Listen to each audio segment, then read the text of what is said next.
Kia ora and welcome back to Wellywood Wargaming. My name's Damon and we are here to talk about Necromunda. Now, it's been a little while since my last actual sort of episode, so to speak. My last gang guide, in fact, was House Van Saar that we did. And if you go and watch that, I'll be honest, I wasn't particularly happy about the quality of it. I think I missed a few things out. I think it was quicker than it should have been. But the main thing is, if you do watch it, I progressively get from normal to quite sick by the end of the actual hour that I spent recording it, and ended up with having COVID for a couple of weeks. So that was the day that I tested positive for COVID and was really quite sick by the end of that video. So I'm on the mend. I'm on the road to recovery now, and I thought I'd come back with my first actual gang guide for a while. Of course, I've only got 3 left to do. We've got this one, which is going to be House Escher, the ladies of Necromunda. Following that, we've got the Ash Waste Men, the Ash Wastemans, Ash Waste Nomads next. And then after that, we're going to do House Delac, which will be the last one. I'm not sure the order that I'm going to do things, but today we're going to talk about House Escher. Now, House Escher, to those that don't know, are the poster girls of Necromunda, or at least of the newer edition of Necromunda. They are, at least in my experience, probably the most popular gang out there, I would say, certainly in New Zealand anyway. And when I look out there in the wider Necromunda community, I do sort of notice that there is an awful lot of love for House Escher, and rightly so. It's awesome that you've got such a strong female identity in a game which has always been so very male. So I think obviously Games Workshop have done a strategic thing originally just by creating such a strong female house identity in Necromunda to really focus on. And as a result, it probably has got more female players into the game as well, I would say. And you can say that about 40k and Age of Sigmar as well, with things like the Adeptus Sororitas, and just being a little bit more diverse in gender and racial issues and stuff. Now with Games Workshop moving forwards in things, it's not so cloyingly masculine as it used to be anyway in the 80s, that's for sure. So House Escher, just a little bit about House Escher. They are predominantly female. I say predominantly.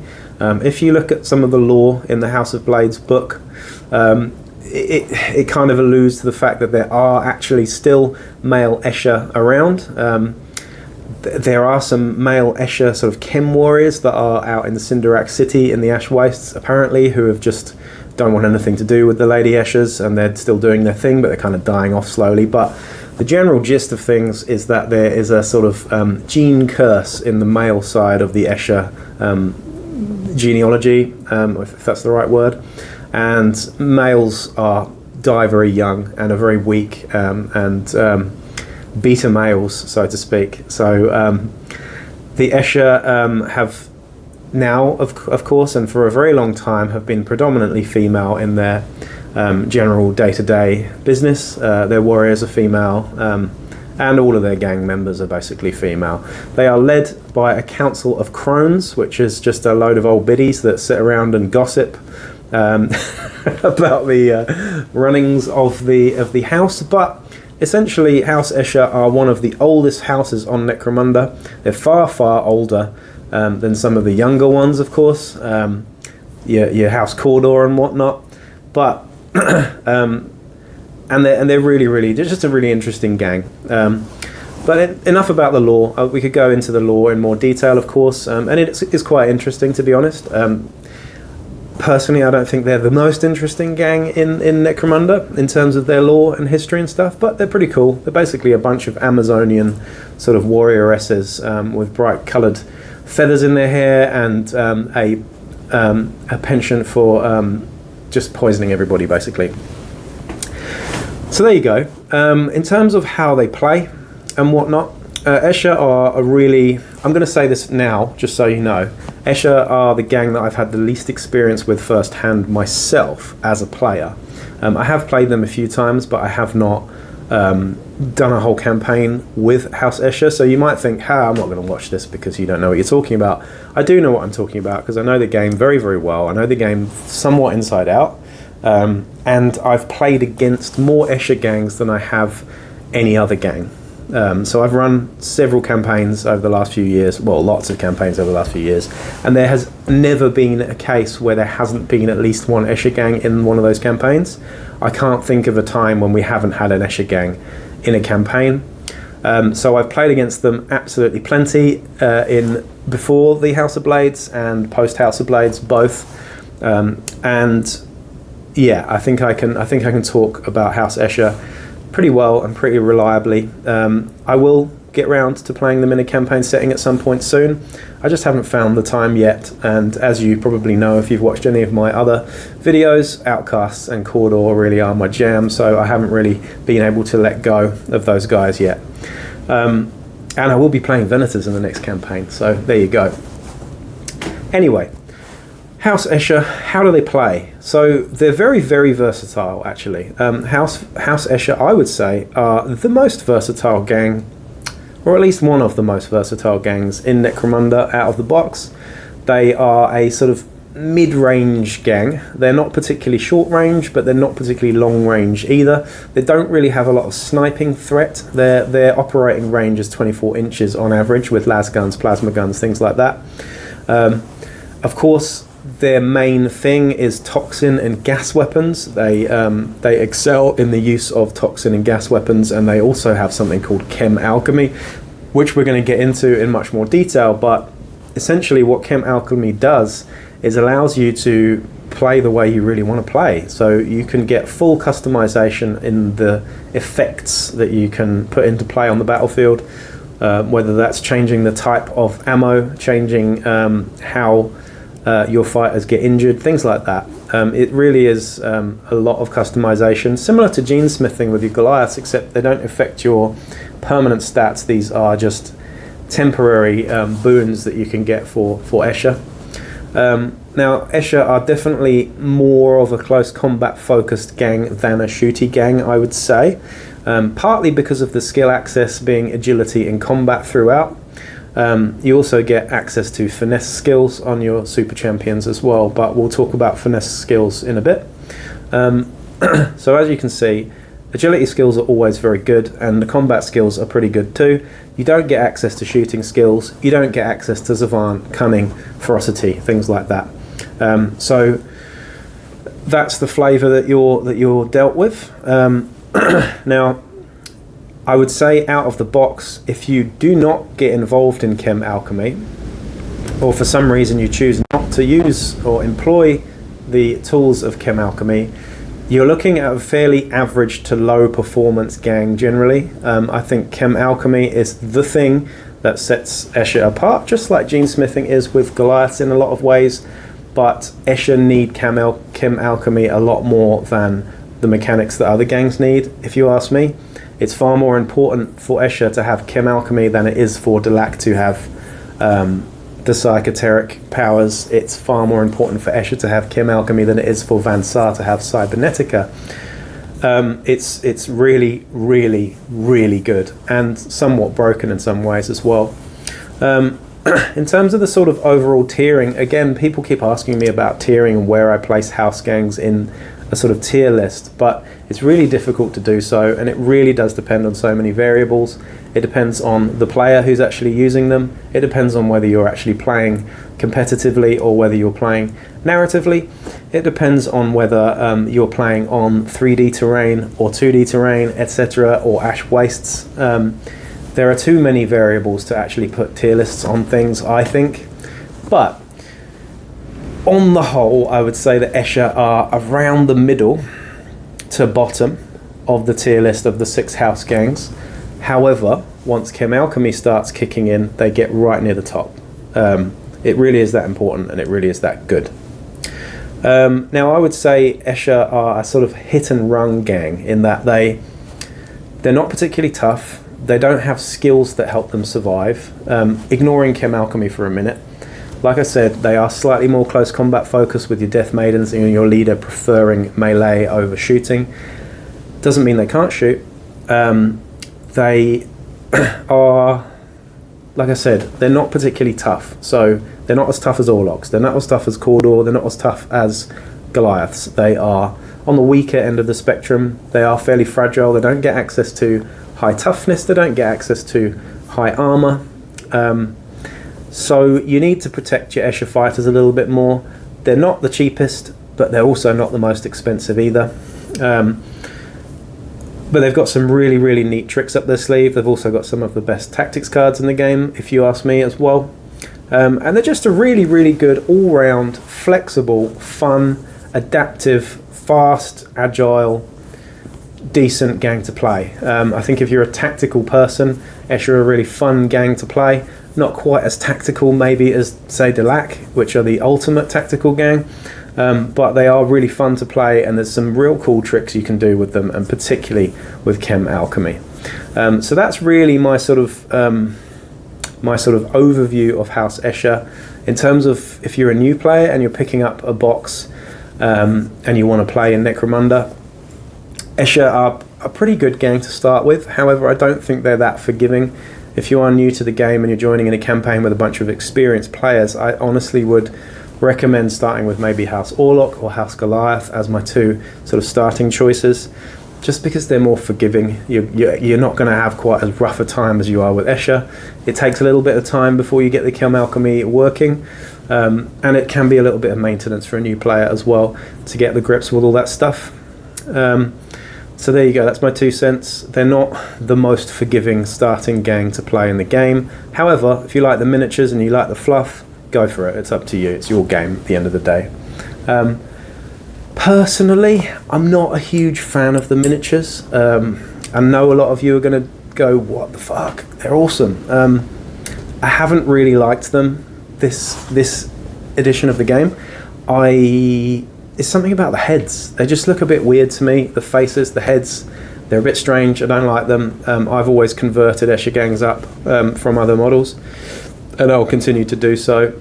It's not that I dislike them, they're just not my favourite, and as a result, it's probably why I haven't really played them that much. It's because for me, it's aesthetics ahead of gameplay all the time. I always go for the gang that looks the nicest, and one that I feel like I can paint the nicest as well. Escher aren't dirty and grimy and grimdark enough for me. I think that's the problem. However, I've seen some people do some really good stuff with the current miniatures. But yeah, that's my idea on it anyway. I don't really like the miniatures as much as, say, Cawdor or Delac, which I just think are just beautiful, beautiful sculpts. But you might love them, and that's great. So go for it. Pick them as your gang.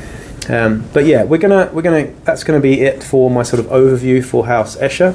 We're gonna get into the actual fighter types now. We're gonna talk about the different fighter types, what they can do, what they can be equipped with, and how you can run them in an actual gang or a starting list.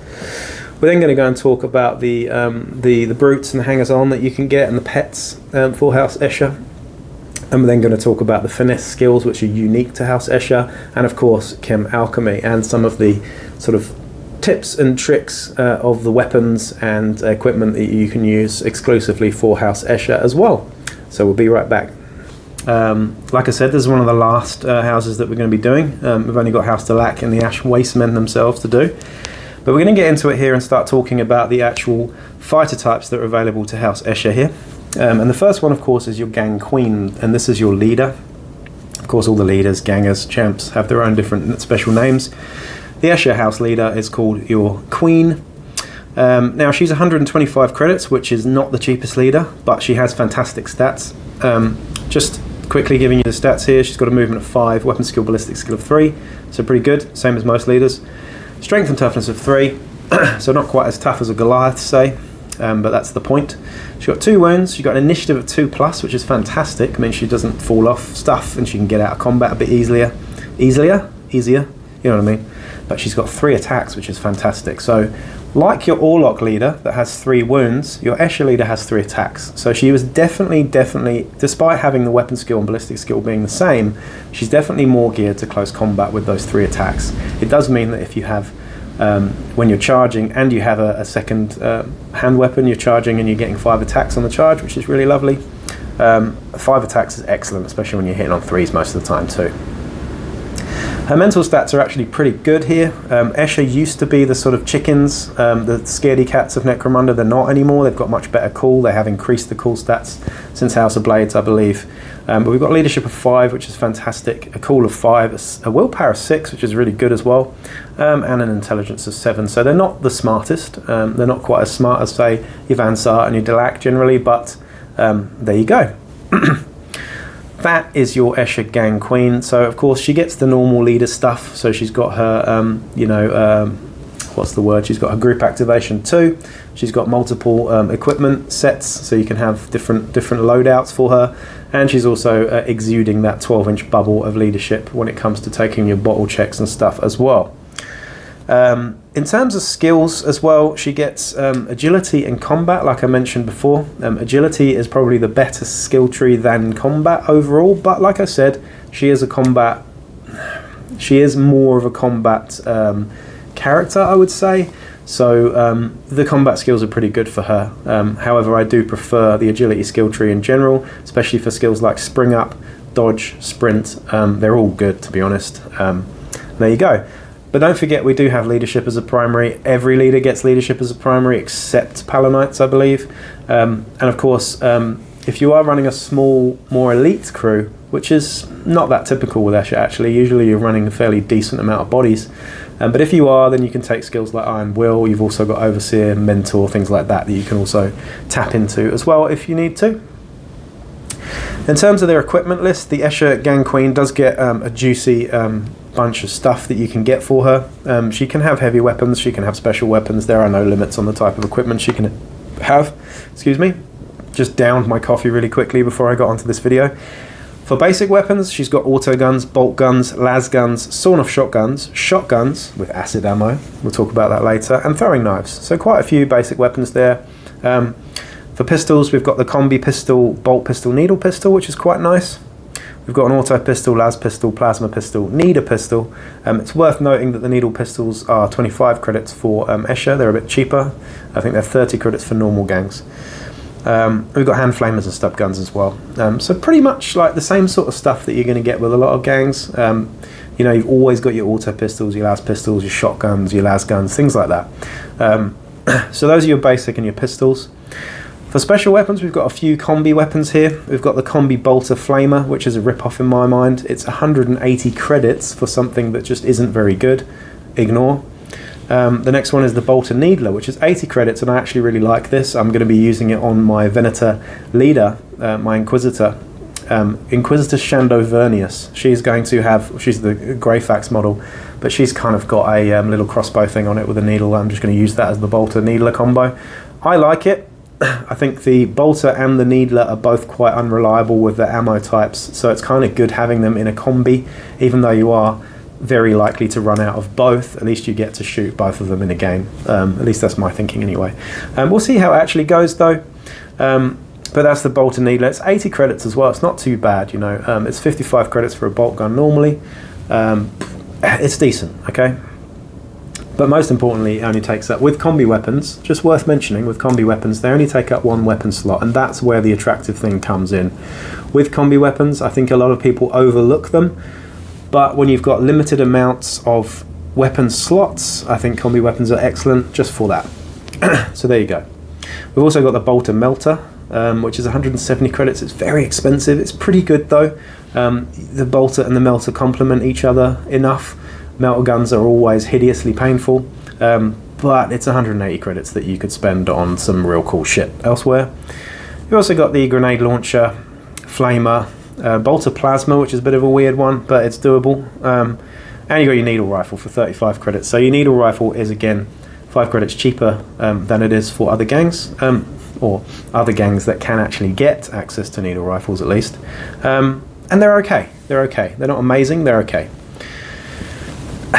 The other special weapons that you can get is the Nightshade Chem Thrower. Now, the Nightshade Chem Thrower, I see a lot of debate around. Now, prior to Chem Alchemy, the Nightshade Chem Thrower was a fucking wet fart. It has games. If you use it out of the box, it's dreadful. It doesn't pin because it's a gas weapon, and that's the biggest problem with the Nightshade Chem Thrower. The second biggest problem with it is that it's 135 credits, which is very expensive, for something that doesn't pin.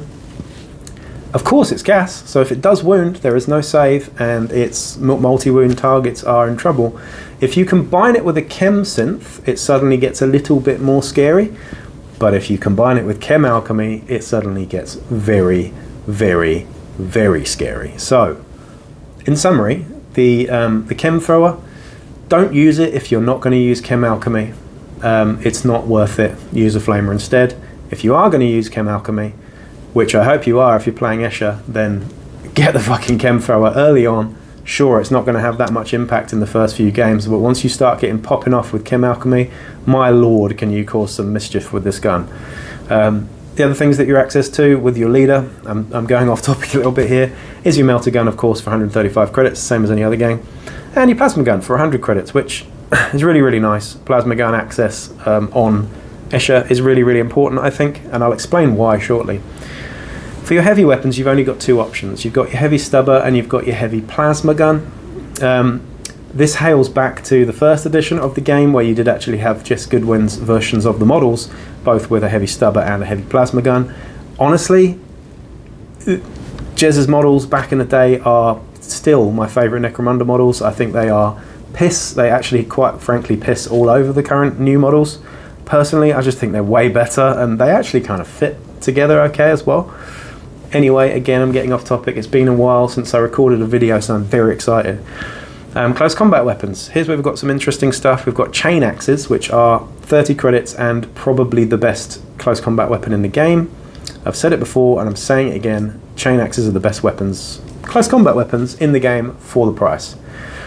Use chain axes. Chain swords, 5 credits less, not quite as good, but still very, very good, mainly for that +1 to hit and rending. 25 credits, lovely. Suddenly your leader goes from weapon skill 3 to weapon skill 2. Very, very nice, lovely jubbly. We've then got fighting knives, completely redundant on an Escher list, you'll see why. We've got power hammers, power swords, which are excellent for 45 credits. They're a little bit cheaper for Escher, the 50 credits normally. -2 AP, power, parry, lovely jubbly. We've then got Servo Claws, which is kind of strange. That's your Orlok staple there, but yeah, they're okay. They're just not very good late on in the campaign when you actually want some AP. Then we've got Shock Whips. Now, Shock Whips are pretty cool. They're Escher exclusive, and they are versatile 3 or 4 inches. They might be 4 inches, actually, but they're fantastic weapons. Sure, they haven't got any AP, but they have got shock, and they have got versatile. So they increase your threat range, thus making you a bit more of a badass bitch. And then, of course, we've got Stiletto Knives and Stiletto Swords. Stiletto Knives, of course, don't have parry. Stiletto Swords do, both of which are toxin weapons, and they are 20 credits and 30 credits respectively. So, credits? There you go. Quidditch. Ignore me. The same sort of grenades as you're going to get on a lot of gangs. My pick for grenades on Escher generally are photon flash grenades and smoke, of course. Photon flash grenades are 15 credits and they are dynamite. They're not actually dynamite, they actually blind you. But they're fantastic, fantastic grenades, particularly for Escher where you've got high initiative. So you can actually throw these at your own little sisters because you've got such high initiative, etc. You're not really as worried about it. If you're playing against a gang that has low initiative like squats, photon flash is how you beat them. I'm saying that now. I haven't played against squats yet, but if I was to play against squats, flash is one of the things I would do to beat them. You then got light carapace, flak armor, and mesh armor. I think light carapace is only available for your Escher leader, so you don't get the best armor across the gang, but you know, flak and mesh, you got mesh. You've also got armored undersuits as well, so you can have that 4-up save with mesh armor and an armored undersuit on your leader to start with. It's not too expensive, why not? Other than that, your personal equipment is more or less the same as every other gang. You've got your photo goggles and your respirators and your filter plugs and your drop brigs, la-di-da. Same with your weapon accessories and stuff as well. Now, you can take fear cats as your pets. We're going to get into fear cats. Fear. Not really sure how you say it. I'm just going to keep saying it weirdly until I get it right. But they're 130 credits each, and they're really, really good. They're really good. Not quite as good as a Sump Croc, maybe, but really, really good. But we're going to talk about those shortly. But that is your Escher leader. Now, like I said, with the Escher leader, I think personally, just because you've got those 3 attacks, those juicy 3 attacks that you get out of the box, does mean that I'm probably nearly always going to lean towards a close combat focused Escher leader, or queen as they're called, sorry. Yes, queen, and I would say a shock whip with a pistol, perhaps a plasma pistol or a needle pistol, is a lovely little combination. Of course, later on in the campaign you can have a backup basic weapon like a bolt and needle, a combo, something like that, but my advice is to take a pistol and close combat weapon to start with, get in people's faces, take advantage of those 3 attacks, and take advantage of that shock whip, because the versatile is really lovely on that too. So that's my 2 cents. I think there is a better close combat focused character in a second, but your leader is no slouch, and she's going to take out a lot of people in close combat. The versatile on the shock whip is the thing that really stands out for me there, and I think a lot of people have said the same really. It's not the best weapon in the game, don't get me wrong, but versatile is just so powerful. It means that you're not going to get done by retaliation attacks and stuff so much as well.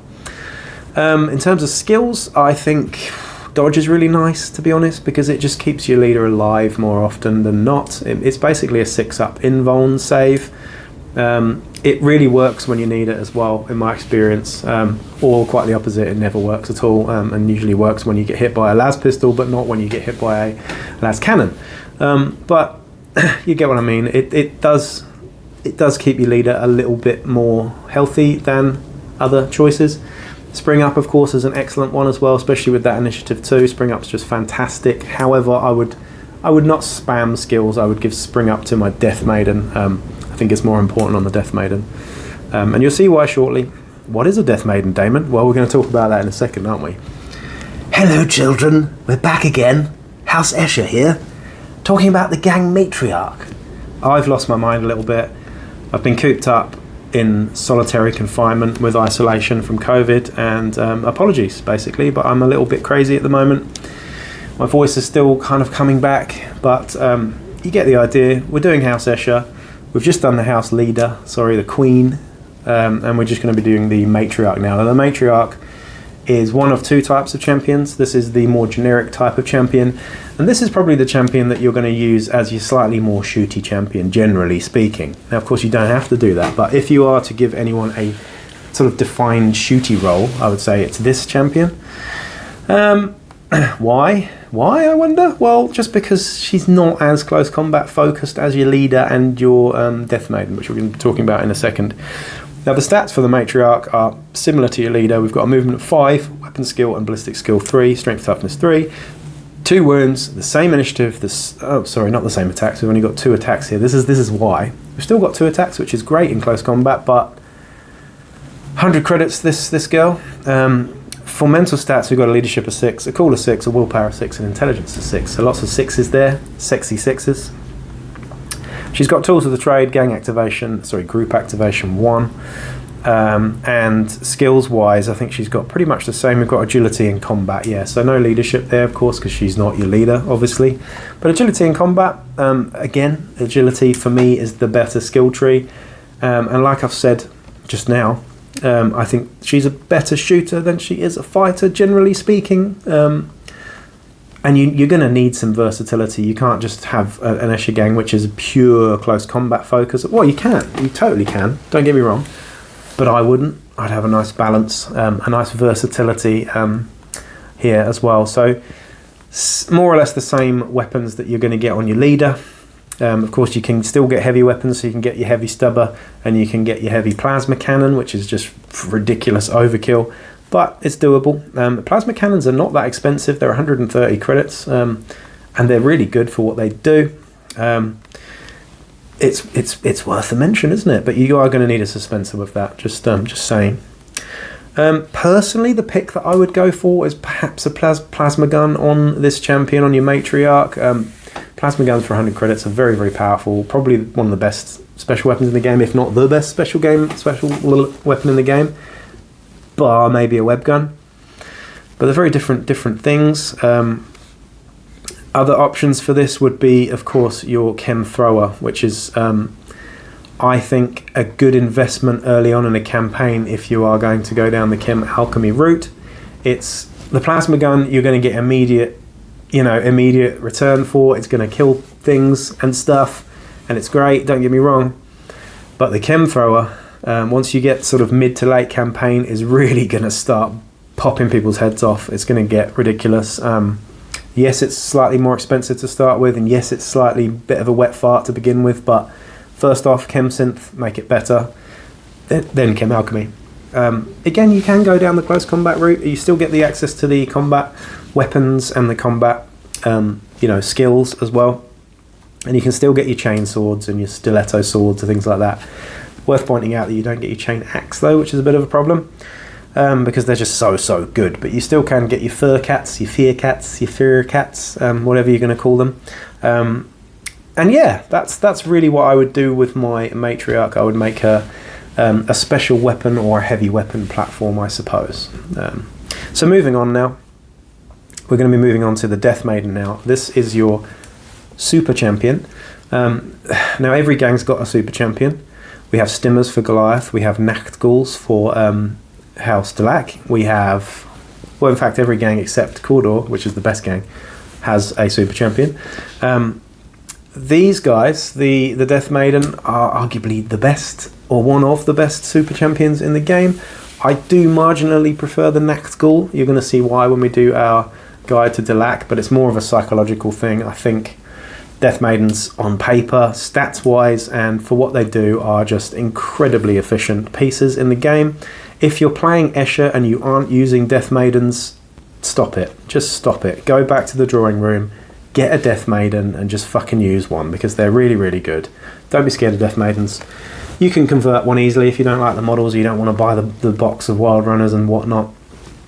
You can just use anything as a proxy for a Death Maiden, it's fine. Now, these guys are 115 credits.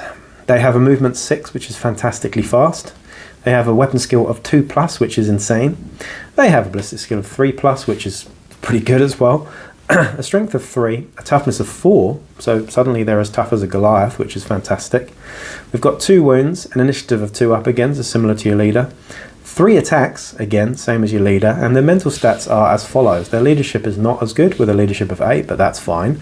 But they've got a better call than your leader, with a call of 4+, which is just fantastic. They're not going to run away at all, really. Willpower of 7 and intelligence of 7, so there you go. Those are the stats for your Death Maiden. And now they've got a couple of special rules. Now they can't group activate. They don't group activate, which is not really a problem for me anyway. It might be for you if you had plans about stuff, but that is something that they don't have going for them. They do have tools of the trade, so they can have multiple equipment sets. And they've got something called Poison Blood. Now Poison Blood means if you're using toxin weapons, you can re-roll wands to wound, which is fantastic when you're charging in with 5 attacks and they're all toxin. You get to re-roll those wound rolls of 1, just to kind of guarantee the kill, really. If you're getting charged by a Death Maiden, you are nearly always going to die, even without the Poison Blood, to be honest, because they just hit like a ton of bricks. In terms of skills, now these are the guys that get Finesse skills as a primary. So Finesse skills we're going to get into in a minute. They're pretty good though. There's some really good ones in there. They're better than a lot of the other sort of specialist skill trees, I suppose, but they are only available as primary skills for your Death Maiden, unfortunately. The other skill tree that they get access to as a primary is Agility, which is again fantastic. Combat and Ferocity are secondary as well. So secondary for Ferocity, I'd take a punt on a random one of those in the hopes that I could get True Grit or Unstoppable or something like that. Pretty good, but Agility and Finesse are the main ones that you're going to get there.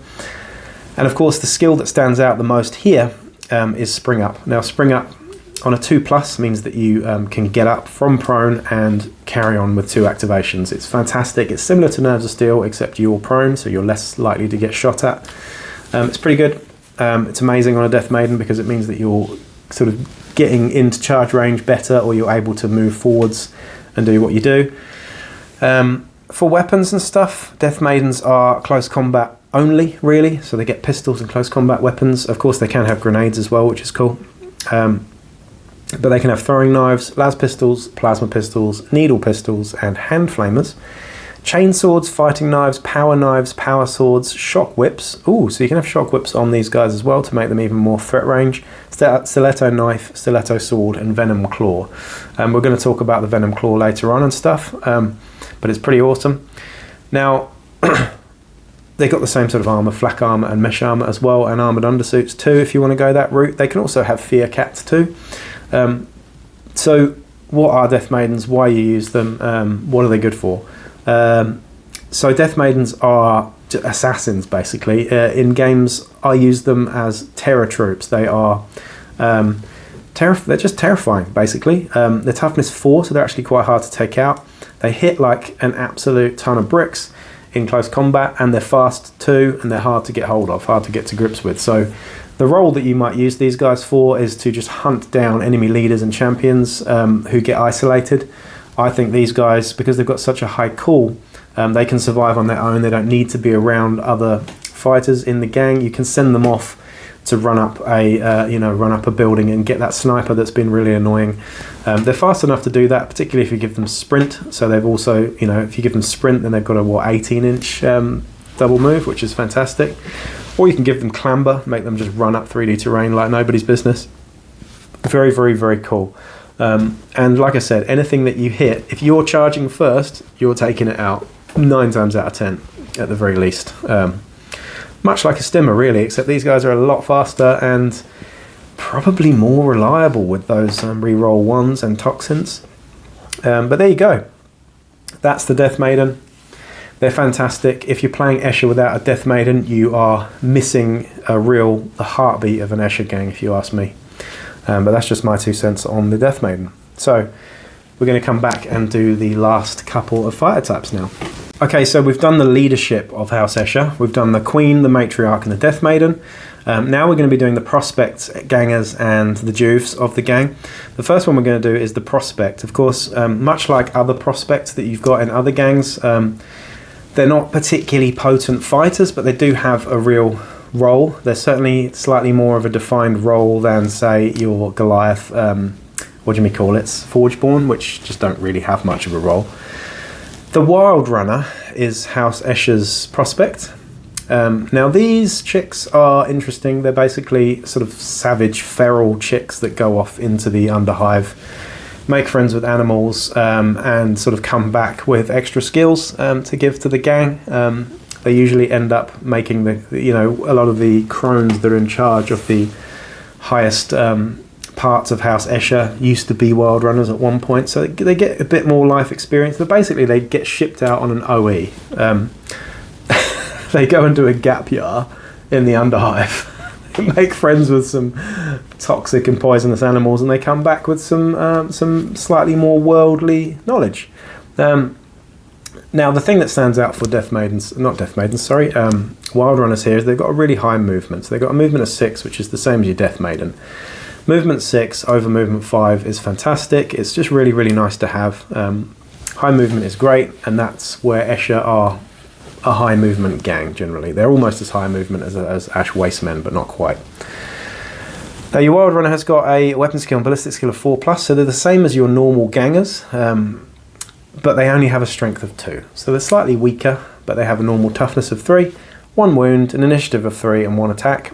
For their mental stats, they got a leadership of 9, a cool of 7, willpower 9, which is terrible, and intelligence of 9 as well. So they're kind of bimbos, really. They're 45 credits each as well. So that might seem a lot, 45 credits for something that's strength 2 and only has sort of average, average stats elsewhere. But they do have that movement 6, which is quite nice. Now these guys can have tools of the trade as well, so they can have multiple equipment sets. They've also got hot-headed and fast learner as well. Hot-headed means that if you get taken out next to somebody else in your gang within 3 inches, you don't get to have to worry about that cool check, because basically no one cares about these guys, because all they do is talk about going on their gap year, and no one cares. So they've also got fast learner as well, which means they spend less XP to level up, which is kind of cool. Same as Juves in most gangs as well. So in terms of skills, once they do, start getting skills, they get agility, and that's the only sort of primary skill set. They get secondary skills, which are cunning actually, and cunning and combat, which is quite cool. Quite cool that they get cunning. Now, in terms of the weapons, they are quite restricted for wild runners. These chicks have been away from the house, so they're not really getting the best weaponry that House Escher has to offer. They basically fashion tools out of animals' teeth and claws and make bows out of stuff, basically. So the main weapon that they get is your wild bow. Now, the wild bow is not very good. We'll talk about the wild bow shortly, but it's just not very good. However, it does get better with certain ammo types that you can add to it. But for what it does and for the price, they're just not that great. They can get throwing knives for 5 credits, which is pretty cool. They're cheaper than normal. But your wild bow is 10 credits. Now, you can give your wild bow poison arrows, explosive arrows, and acid arrows. As you can imagine, that is toxin, frag, and blaze. And like I said, they're pretty good, but suddenly you're spending quite a lot of money on something that isn't that great. Overall, now close combat weapons, you've got chainswords, fighting knives, power knives, stiletto knives, and whips. Not to be confused with shock whips. These are just whips. They're only strength 2. They've still got the versatile, but they're only strength 2. So annoying, but not great. Of course, we can have grenades there as well. So we've got stun, smoke, scare, photon, crack, frag, and choke as well, which is nice. But they're pretty good armed with just basic stuff and maybe some flash grenades, I would say. And you've got flak armor as the only armor type these guys can have. They can have a chem synth for 15 credits, drop rigs, filter plugs, photo goggles, etc. So there you go. Now, worth mentioning, even though those throwing knives are only 5 credits, throwing knives work off your strength, so do grenades. So just bear that in mind. You're only strength 2, so you can't throw stuff very far. Still useful, but just not that useful, really, compared to normal gangers. And of course, these guys get Felix Cats, which are a slightly different type of pet, and they're exclusive just to wild runners. Felix Cats are basically baby fear cats, but not as good, of course. But they're a lot cheaper. They're only 50 credits each. Now, what are your wild runners really for? Why would you take them? They're kind of expensive for what they do, but if you give them some Felix Cats, they're 50 credits each for those Felix Cats. They can be quite expensive to do, but they do serve a purpose. That purpose is they're really good at screening. So they're really good at just getting in front of your more valuable fighters and soaking up a little bit of attention. They can be really annoying if they get in your face. Those Felix Cats can be quite nasty. They've got toxin activating when you hit on 6s with their special toxin claws and teeth. But generally speaking, wild runners are not amazing. They're not as good as the Juves, if you ask me. I think the Escher Juves, which we're going to be talking about in a second, are just fantastic. But they definitely offer something to Escher. I think the movement is the real thing there. They're quick and they can maneuver around the board and sort of outposition people, outflank your opponent quite easily with those Felix Cats as well. They're fun to use, but they're certainly not OP at all. But they can't be OP anyway because they're only a prospect. But there you go. That's my 2 cents on the wild runner there. The next thing we're going to be talking about is just your Escher Ganger. So your not little sister, just your sister. Now the Escher Ganger is 50 credits. So it's 5 credits more than an Orlok Ganger. But they get something really, really good, which helps them out a little bit against that cost. And that, really, the main thing I'm going to be talking about here is 5 credit lasguns. Yep, you heard it, 5 credit lasguns. Not 10 credit lasguns, not 15 credit lasguns, 5 credit lasguns. Escher get lasguns very cheap. They have their own pattern of lasgun, which they ship out from the hive. And it's 5 credits, basically. And it's the same as a normal lasgun. It's not reclaimed or anything. It's the same old great lasgun that you're going to use in any gang list. However, for Escher, it's 5 credits. What's not to like about that? It does mean that auto guns are kind of like something that you're never really going to take because they're still 15 credits and lasguns are just, so much better for 5 credits. Now, of course, on gang creation, you can have a specialist sister as well. And like I said, the 50 credits, you can have a specialist sister. And that sister can take special weapons. She can take a chem thrower, which is actually quite good on them. Being a template weapon, you don't have to worry about the ballistic skill thing being average. But they're still pretty good. But your Escher Ganger has very average stats, as you can imagine. We've got a movement of 5, weapon skill, ballistic skill 4, strength toughness 3, wounds 1, initiative 3, which is better than most gangers, attacks 1, and then 7s for all their mental stats. So not quite as cool as, say, Goliaths and whatnot, but they've got better initiative, and I think that really is reflected in the 50 credit cost for the Ganger.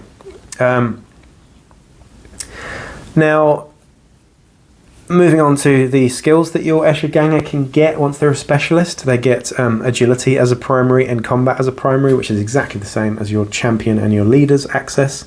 But they get secondary being cunning and ferocity, which is quite cool. If you really do get to that level where you take random stuff, cunning and ferocity, if you're going to pick randomly for a secondary skill, are not bad ones to use. Because most of those skills are pretty good, pretty useful.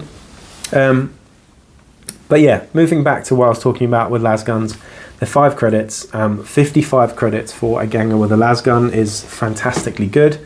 Lasguns are so good for their reliability, for the fact that they're plentiful, for the fact that they have 2+ ammo, and mainly for the fact that they are +1 to hit at 18-inch short range, which is fantastic. So the majority of your Gangers are usually going to have lots of lasguns. Again, we don't really like spamming things here at Wellywood Wargaming, but it's very justified on a Escher list, just because they're so cheap. I mean, why wouldn't you, right? They're not very powerful. They don't deal damage, but they do pin stuff. So in that pinning war, which Necromunda often ends up being, they're just so important. But you do get access to auto guns, like I said. You get shotguns as well, and shotguns can have acid ammo, which are fantastic ammo types, especially for 15 credits. They've got blaze, excellent. You've also got throwing knives there for 5 credits as well, which are pretty good on Gangers actually. You then got auto pistols, las pistols, hand flamers, stub guns, and dum-dums. Worth noting here that your las gun is 5 credits and your las pistol is 10 credits, which is crazy. But there you go. So you're never really going to take a las pistol, and you might as well just take a las gun.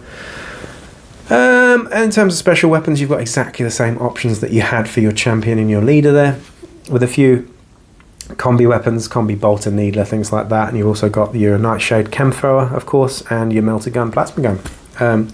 So again, offsetting that average ballistic skill, I'll probably take the chem thrower on this character. If you haven't got it on your champion, maybe a plasma gun on your champion and a chem thrower on your specialist. Who knows? I think that might be the best way of doing it. Close combat weapons, again, your war gear, your flak, your armor, your personal equipment. It's all pretty much the same as what you get on your other fighters, just slightly less options really.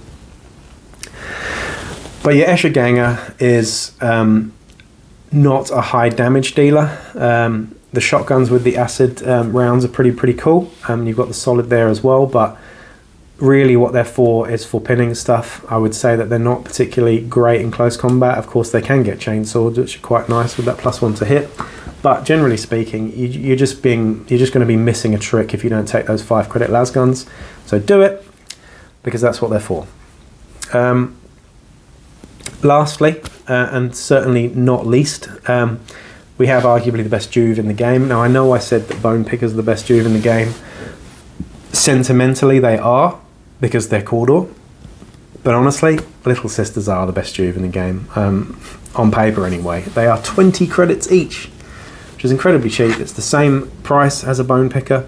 They've got fast learner, so they level up the same as your prospects. As I was saying, they take less XP to level up. And their stats are as follows. We've got movement 5, weapon skill 4, so average weapon skill, which is really good for a Juve. Ballistic skill 5, which is not a problem if you give them stub guns. Strength and toughness 3, wounds 1, initiative 3, which is better than average. We've got only 1 attack, and then we've got 8 on the mental stats there as well. So poor mental stats, but they're a Juve. What do you expect? Now, here's where they get interesting. Just quickly on the skills, they get agility as their primary and combat and cunning as their secondary skills there as well. Now, they get a basic weapon access of throwing knives, which is, viable for 5 credits. Why not? I've always kind of felt that throwing knives being a basic weapon is kind of weird. I think they should be war gear, maybe. I don't know. I don't really know how it works. Maybe they should be a sort of grenade type, maybe. But they aren't. They're basic weapons. Pistols, we get auto pistols, las pistols, needle pistols, and stub guns. Now, honestly, stub guns I think are the best thing for that ballistic skill 5 because of their close range, +2 to hit, suddenly makes them hitting on 3s. It's pretty useful, and they're only 5 credits. If you want to spend another 5 credits, you can give them strength 4 with dum-dums as well. Now, close combat weapons, there are only 2 types here, and they're both, one's a lot better than the other one. So you've got a fighting knife, which is 15 credits. I would give that a miss. But we've got stiletto knives for 20 credits there, which are fantastic. Now, I've seen, and you have, and I'm sure anyone who's played this game has seen Little Sisters taking out Goliath leaders with nothing but stiletto knives. It happens against multi-wound characters. These guys are fantastic. So a stiletto knife is 20 credits. The Little Sister themselves is 20 credits. 40 credits, just for that, is annoying as fuck. If you get into people's faces with it, and you're hitting on 4s. You're hitting on 4s. It's not bad at all.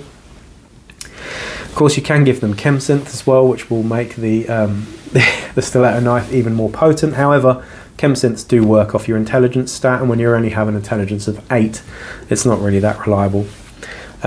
But you can give them grenades as well. Of course, you can give them flash grenades, which is nice, like I said before. You can even give them choke grenades as well. It's worth mentioning that choke grenades are 5 credits cheaper for Escher as well, as they should be, because they're gas.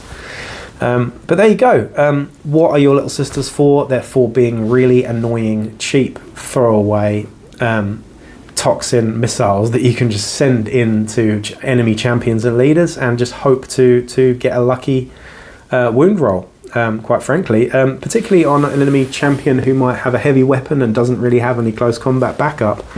You've got a good chance of taking them out. So there you go. I'm just thinking of maybe like an Orlok champion with a heavy bolter. You go and charge him with your stiletto knife, stab him in the face, shank him to death. Done. Awesome. So those are your fighter types for House Escher. This is the first video I've made in a while, so I'm getting exhausted already just doing this one. But there you go. We're going to move on to the next bit now.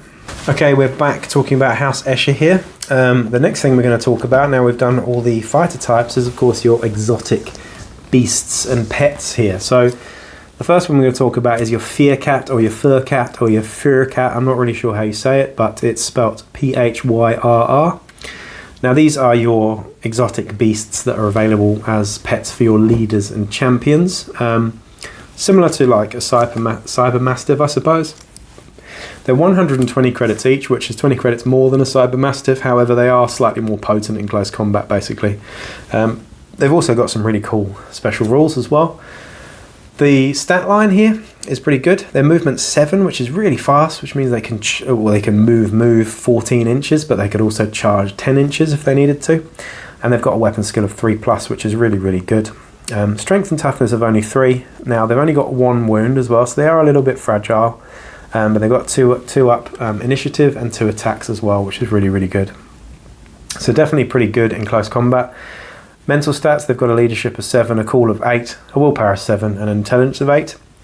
Now, the special rule that they get that's unique to the Fear Cat is that they've got something called independent. So instead of having to remain within 3 inches of its owner, they get 9 inches, which is fantastic, especially when they've got such high movement as well. But really, really, really good. You can have them on a very long leash, and 9 inches is quite far, really, when you think about it. They also land on their feet, so they reduce the distance when they fall down something by 2.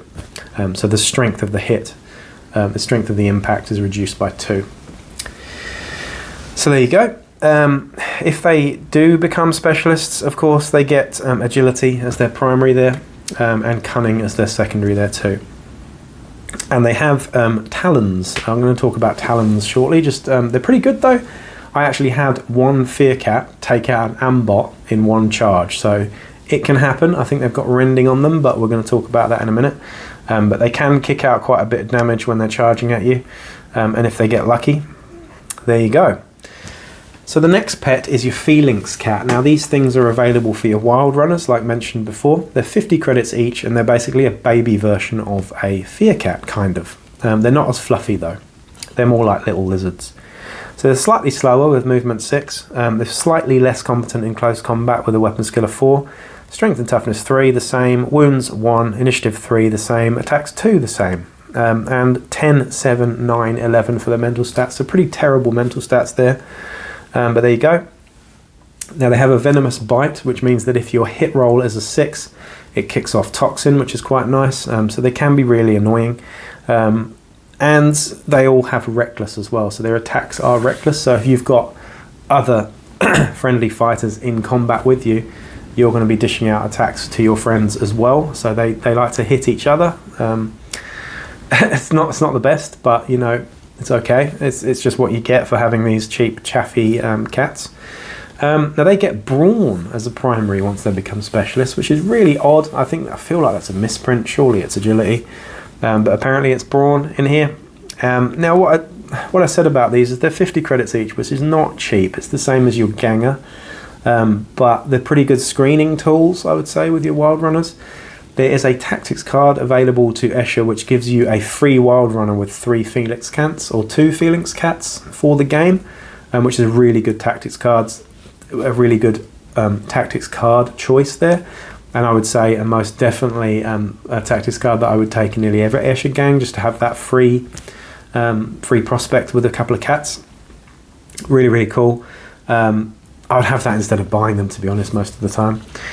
But there you go. In terms of brutes, there is a house exclusive brute, and that is your Chimerix. I'm just trying to get to the Chimerix now.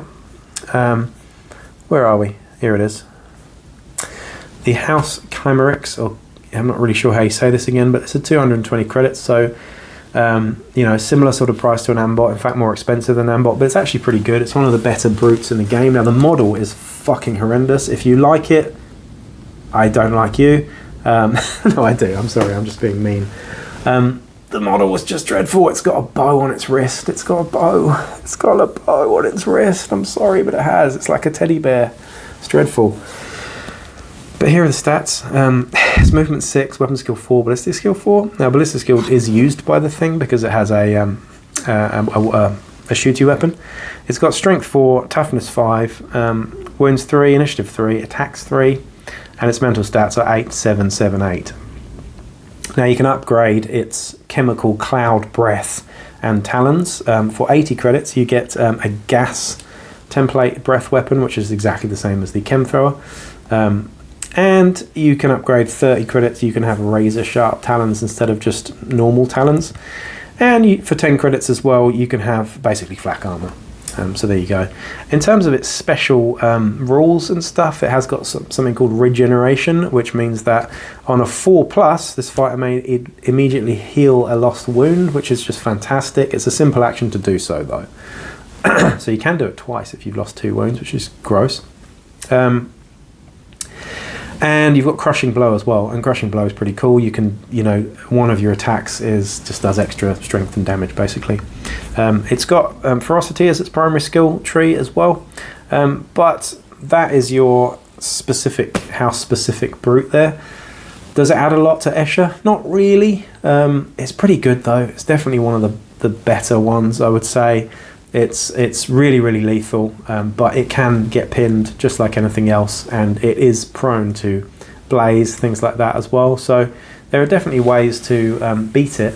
I don't think it's as good as an Ambot, purely because it doesn't really have Infiltrate and Melter like an Ambot has, but Ambots are silly, as we all know. Now you can get Ambots for Escher, and they are 250 credits, 15 credits, sorry.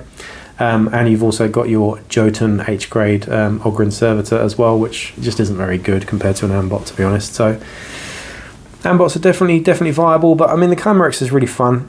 I've played against them, they're quite nasty, but like I said, there are ways to beat them. Some of the other brutes are better, particularly the Van Saar one, if you ask me. And that's really that. Now, in terms of your hangers-on and stuff, of course you do get your rogue docs, your sloppers and stuff, but the main ones that really stand out are this one, which is your Apprentice Clan Chemist. Now, this is 75 credits for a hanger-on, which immediately you think, well, 75 credits for a hanger-on, it better be good. Boy, is this good. Boy, is it good. So, the Experimental Elixirs is the main special rule. I'm not even going to give you the stats because you're never really going to use it. But Experimental Elixirs. A gang with an Apprentice Clan Chemist reduces the cost of Chem Alchemy Elixirs by d6 times 10 credits to a minimum of 10 credits. Roll each time a Chem Alchemy Elixir is purchased. That is so worth it. Just to make chems so much cheaper than they are normally. Just brilliant. You know, a minimum of 10 credits you're paying for something that could really, really change a game. They've also got something called Last Rites. If one of the Escher gang matriarchs or gang queens is killed or rolls a memorable death result or a critical injury result and is not saved by the doc, the player may roll a d6. If the result is equal to or lower than the number of advances the fighter has, the player may add a Death Maiden to their gang. So you get to switch that player out to be a Death Maiden. So your clan chemist pumps them full of chems and makes them into a Death Maiden. It's pretty cool. The newly added Death Maiden retains none of the dead fighter's equipment, injuries, or advances, and is, for all intents and purposes, a new fighter. Pretty cool. Pretty cool. The other thing that's disgusting about this is they're 75 credits, but they also have Fixer. So they get D3 times 10 credits every post-game thing. So if you're playing a very generic Dominion-style campaign, you're getting, at the end of every game, you're getting D3 times 10 credits back as well. So they pay for their cost very, very, very quickly indeed. Again, 75 credits is an initial outlay, but once you've done it, it's so worth it. So the Clan Chemist, I would recommend every single Escher player out there gets one of those. The other one is a Shiver. Now this one's 100 credits. Again, it's very expensive, but very good as well.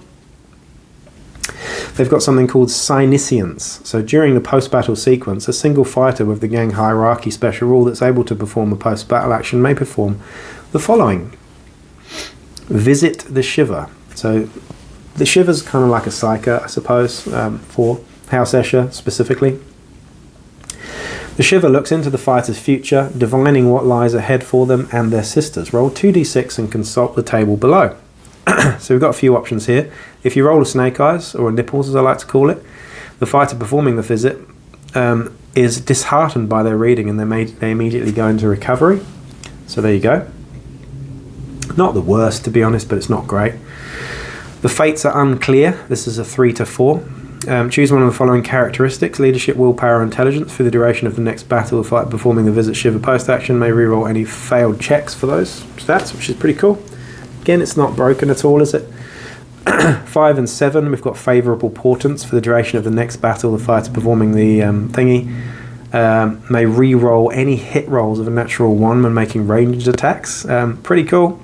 And may ignore rules for stray shots against friendly fighters. That's also really cool too, particularly if you're using things like bolt guns. We've then got 8 to 9. We've got a great victory. So the fighter performing this visit post-battle earns D6 XP. Pretty cool. 10 and 11, we've got a mysterious stranger here. So you can hire a bounty hunter hired gun for free. That's pretty cool as well. And 12, if you get boxcars or a double 6, is Fortune and Glory. So the fighter that visits the Shiver may double the amount of experience they earn and may double the amount of credits and reputation. So the amount of XP that you earn, the amount of credits you earn, and the amount of reputation that you earn is doubled, which is fantastic. That's that. So those are the two unique ones for House Escher. Of course, the Clan Chemist, I would say, is the real pick of the bunch there, but the Shiver's pretty good too, to be honest. It's worth having both of them if you can. Of course, you get access to your ammo jacks and your rogue docs there as well. But that's that, really. So moving on now to the next bit.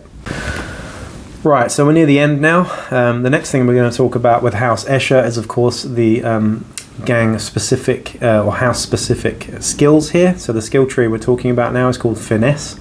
Now these are available as a primary for your Death Maidens only, sadly. So it's really only a Death Maiden that's going to get any use out of this, generally speaking. And there are 6 skills, just like there are in any other house list as well. The first one is called Acrobatic.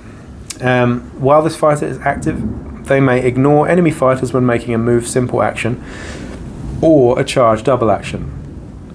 In effect, this allows them to move over other fighters. Note that they must still adhere to the 1-inch rule, but basically you can jump over fighters, so you don't have to go around them. You can just move straight through them as long as you're out of 1 inch when you finish your movement. So it's pretty cool. The fighter may also cross any barricade or linear terrain feature up to 2 inches high without reducing their movement, which is also quite cool as well. It does mean that, say, if someone's screening their leader from you with a Cyber Mastiff, you can jump over that Cyber Mastiff and just charge their leader. Things like that. It's not the most it's not the most optimal skill, it's not the best skill in the bunch, but it's still pretty useful. Definitely can see some uses for that.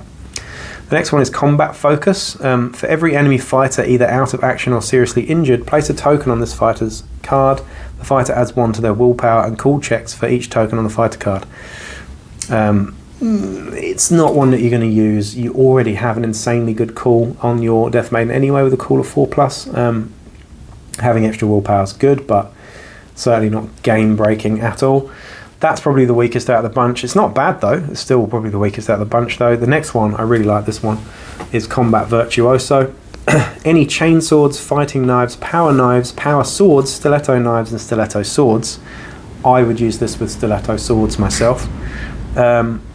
Wielded by this fighter, gain the versatile trait with a long range equal to the fighter's strength characteristic. So your Death Maiden's got a strength 3 normally. Suddenly you're hitting a toxin, re-rolling ones at 3 inches away with your Death Maiden.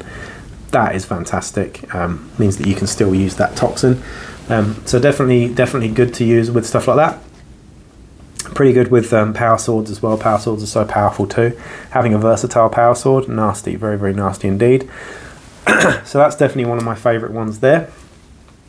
The next one, and this one's very good, is Hit and Run. After making a charge double action, this fighter may make a retreat basic action for free before their opponent makes any reaction attacks. Note that even if the retreat action is unsuccessful, the fighter's opponent may only make reaction attacks once. Really good. So you can charge in if you don't take them out, you get to retreat. Pretty cool. The next one is Lightning Reflexes. This is really good as well. When this fighter is engaged by an enemy fighter, this fighter may attempt to make a retreat action for free before the enemy fighter gets any attacks off. Now, I've seen this used. A Stimmer charged a Death Maiden. Stimmer gets the priority. They charge and they're like, well, whoever charges here is going to win, right? The Death Maiden has this skill and just dances away and then charges in and kills the Stimmer. So it really does come down to whoever charges first, and this skill's amazing. Really, really cool. And the last one is Somersault. So this one's quite good as well. They get a basic action called Somersault. Place the fighter anywhere within 6 inches of their current position, provided they can see the point they wish to move from before they are placed. Note that the fighter must still adhere to the 1 inch rule. So you can jump across a 6 inch gap there. You could jump up a building, down a building, all sorts of stuff. Pretty cool. Yeah, what's not to like about that one? And the interesting thing about this is using this action does not count as moving for the purpose of effects that are triggered by movement and for the firing of weapons with the unwieldy trait. So if you did have an unwieldy trait weapon like a plasma cannon, you can get around it by using this skill as your suspenser. Now, that sounds cool, but when are you going to do it? Because your Death Maiden can't have heavy weapons, and no one's really going to be able to have that skill with a heavy weapon. But if you did have a heavy weapon, it would be pretty cool. And there you go. That is that. The next thing we're going to be talking about, and it's the big thing really, and the thing that sets Escher apart from all the other gangs, is Chem Alchemy. So here we are then, Chem Alchemy. So what is Chem Alchemy exactly? It's kind of like gene smithing for Goliaths, except this is for Stims and Chems only. So these are temporary effects that you're going to have on the game. They are ammo types, whether they're gas or toxin, and they are Stims basically. And you can basically, first of all, you choose which type of thing it is. Is it gas ammo? Is it toxin ammo? Or is it a stim? You can then add up to three effects into that stim, into that chem, if you like, as well, which is pretty cool. And it represents a single dose, like I said. So once it's gone, it's gone. However, if you've got that chemist or whatever her face is, she does make these a lot cheaper and thoroughly much better as well. For your stims, you've got lots of different types. You've got bad blood. When a fighter under the effects of this chem suffers one or more wounds or flesh wounds, all fighters in base contact with them must make an initiative check. If the check is failed, they're considered to have taken a hit from a weapon with a toxin trait, so that's pretty cool. You've got blood rush. When this stim is administered to a fighter, that fighter may remove a single flesh wound or immediately recover from being seriously injured. Pretty cool too. We've got Brain Lock. A fighter under the effect of this stim counts as a psyker for the purposes of disrupting enemy psykers. We've got Dreamland. A fighter under the effect of this stim ignores the effect of the insane condition. Pretty cool there as well. Hyper. This one's really great, actually, one of the better ones. It increases your movement. Movement characteristic by 2, and when they take a charge, they add D6 instead of D3. However, they must reduce their hit rolls by 1, so their weapon skill goes to 1 less. It's definitely worth it, though, to guarantee you're getting into close combat with Death Maiden. You've got Ice Cold as well, which gives you better cool, adds 2 to your cool checks. That's really good. Better on your leaders and your champs than it is on your Death Maiden, with that insanely good 4+ cool anyway. You've got Jolt. Until the end of the round in which the stim was administered, the fighter under the effects of stim counts seriously injured, they suffer as flesh wounds. Pretty cool. Night Night, one of my personal favourites, and one that you're probably going to sell a lot to other gangs in your campaign, means that any lasting injury or anything that fighter succumbs to ends up being out cold only. I actually used this on my outcasts in the last campaign. I had them on my leader and my champs, just to guarantee that my leader and champs pretty much made every single game. It wasn't cheap, but it was worth doing. Puke. Puke is a funny one. A fighter under the effects of this stim doubles their toughness when testing to see if they're affected by a toxin and gas. If you've got other Escher gangs in your campaign, then this one's quite useful. And you've got Wide Eye as well. A fighter under the effects of this stim ignores pitch black, which is pretty cool. And they're better sentries as well. So those are your stims, and those are the effects. Remember, you can combine 3 of those things into one chem and just pay for that. It costs different. They all cost different amounts. I'm not going to get into the actual specifics of how much these things cost, but they're pretty good. Next, we've got gaseous ammo. So, like, you've got toxin ammo and you've got gaseous ammo. The gaseous ammo is pretty cool. So this is what you're going to be using on your chem thrower.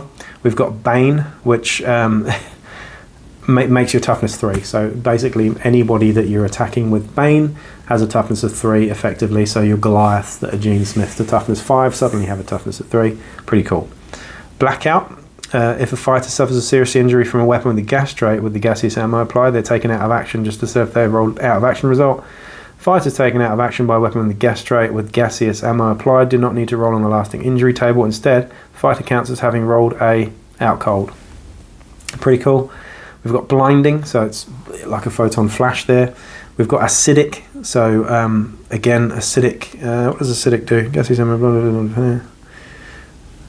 Ammo does not benefit from armor or war gear that would normally increase their toughness against weapons with the gas trait. Pretty cool. Expansive. This is a big one. So the gaseous ammo can only be applied to a weapon that has gas and blast traits.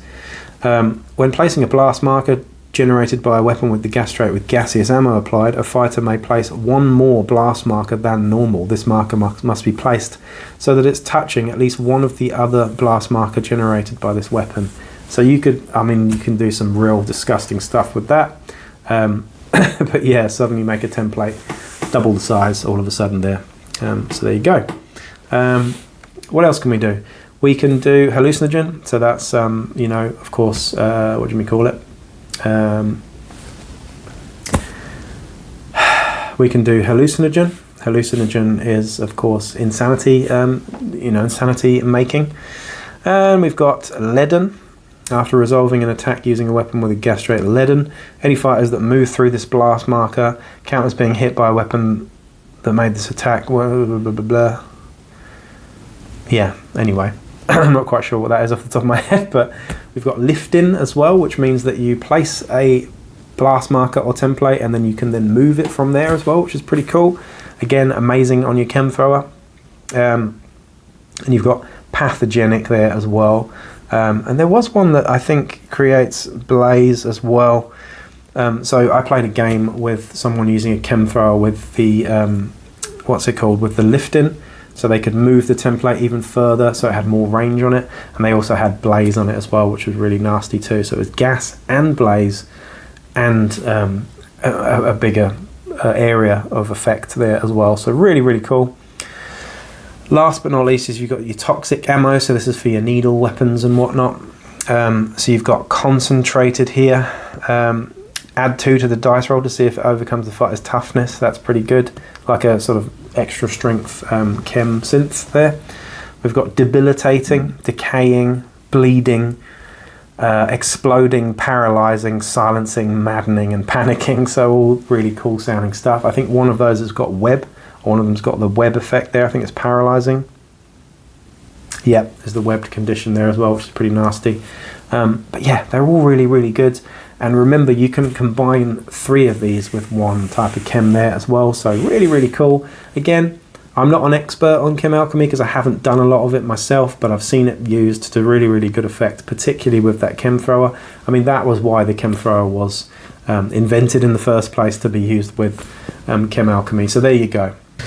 So we're at the end now. We just talked about Chem Alchemy. So of course, as you can tell, I didn't go through it in a huge amount of detail, but you can really mix and match some ridiculously powerful combinations for your chem thrower, for your needle weapons, and just for your general stims as well. So it's really, really, really good. If you're not using Chem Alchemy in your Escher gang, then you're missing a massive trick, and they are so much more potent with Chem Alchemy as well. So there you go. We're just going to talk about some of the weapons, sort of house-specific weapons that are available to Escher here. There aren't that many compared to some others as well, but the first thing we're going to talk about, of course, is your wild bow. So your wild bow is what you get on your prospect. It's not very good. It's got a 9-inch short range and an 18-inch long range, similar to a shotgun, really. However, it's -1 to hit at long range, which is terrible. So that suddenly you're going from a ballistic skill of 4 on your prospect to a 5 at long range, and no pluses to hit short range either. Now your wild bow has different ammo types. The regular one is just strength 3, a 4-up ammo, and silent. It's not plentiful or anything either, unfortunately, or scarce for that matter, but it's just normal ammo type. We've then got 3 scarce ammo types that you can add to your wild bow. You've got poison ones, which have scarce, silent, and toxin.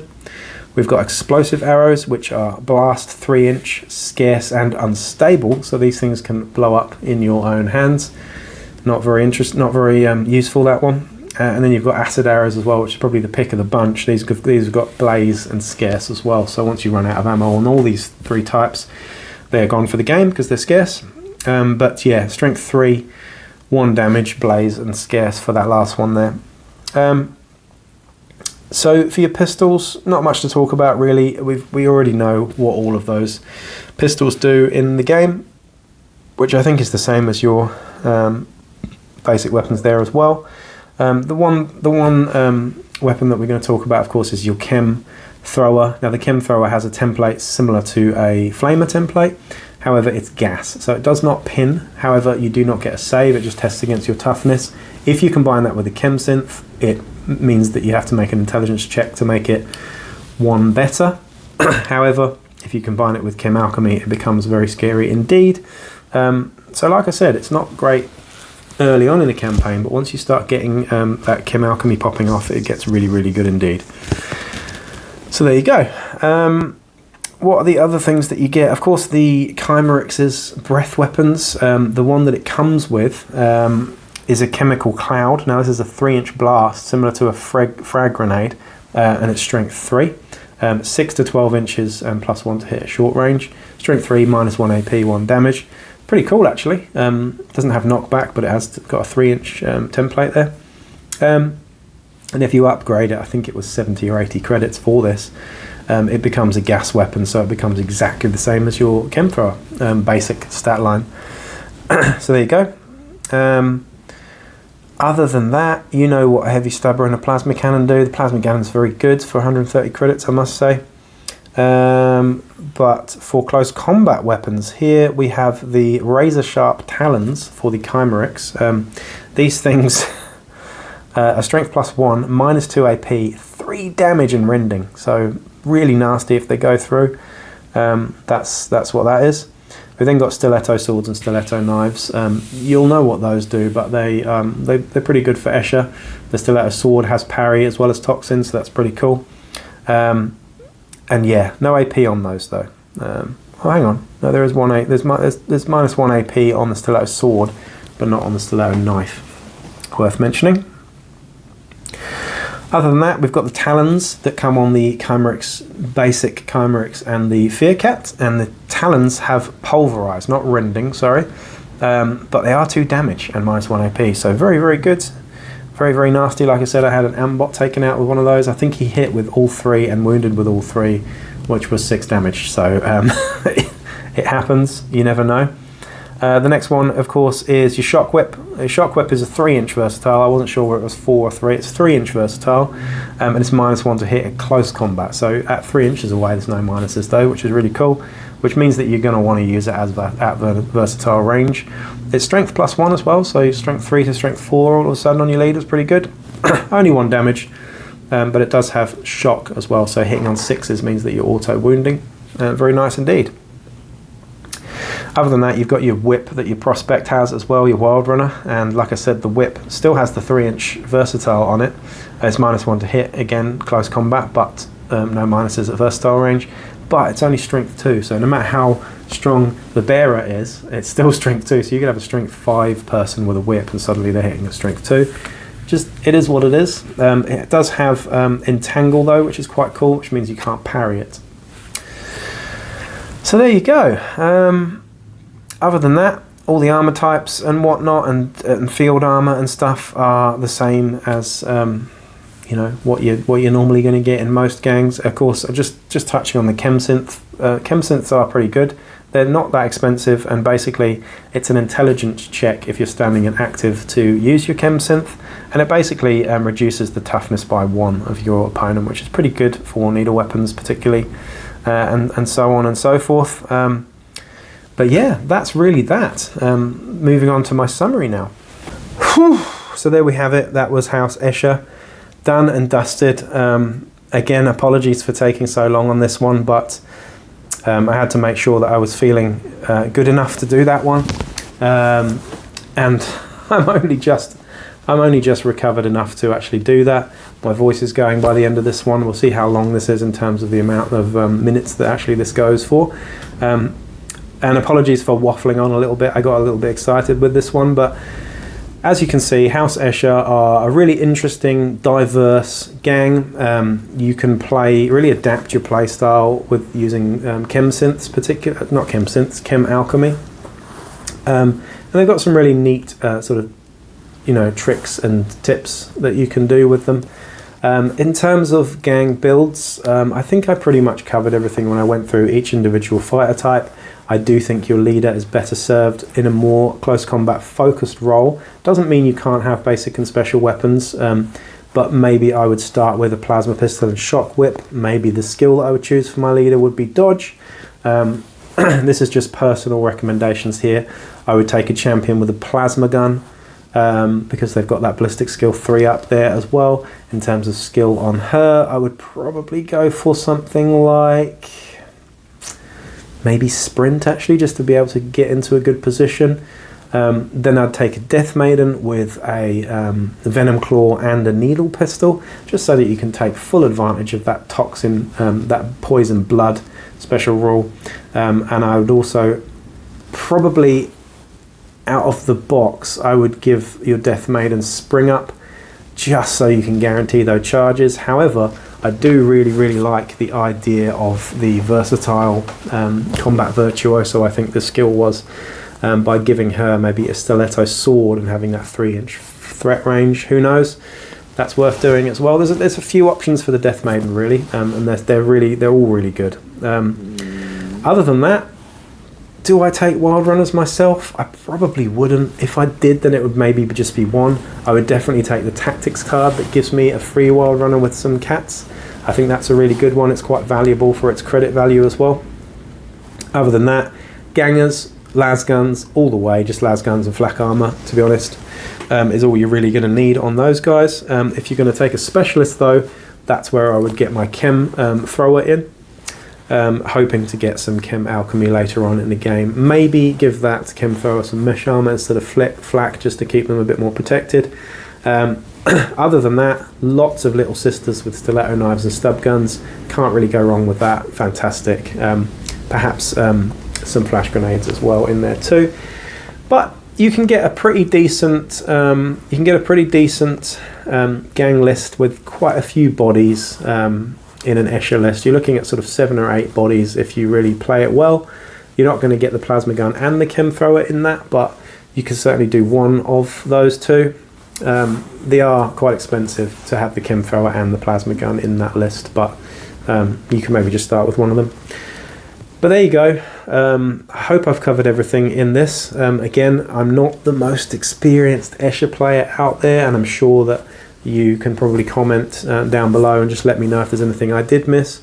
Let me know any interesting combinations of Chem Alchemy. I'm sure I could read through the Chem Alchemy in a bit more detail and come up with some ridiculously powerful combinations. I can already see where a lot of the best ones are. But the other cool thing about Escher in a campaign setting is you can sell your chems to other gangs as well, and they're going to want to pay for those, and you can make some profit out of that too, which is really cool, and that adds an extra level of storytelling and narrative sort of play to your campaign as well, which is really cool. But anyway, that's it from me. Again, thank you for watching. Please do like, share, subscribe, and check out my Patreon as well if you're feeling generous. I could always do with more coffee. And I will catch you in the next one. Peace out.